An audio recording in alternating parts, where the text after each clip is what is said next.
أيها الذين آمنوا اتقوا الله وقولوا قولا سديدا يصلح لكم أعمالكم ويغفر لكم ذنوبكم ومن يطع الله ورسوله فقد فاز فوزا عظيما.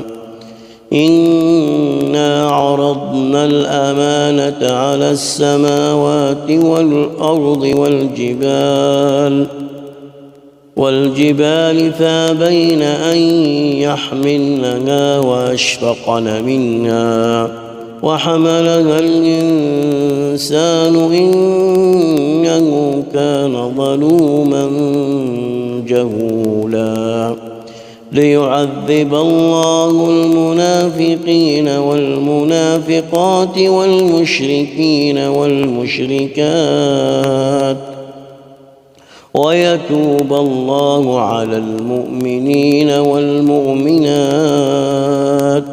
وكان الله غفورا رحيما.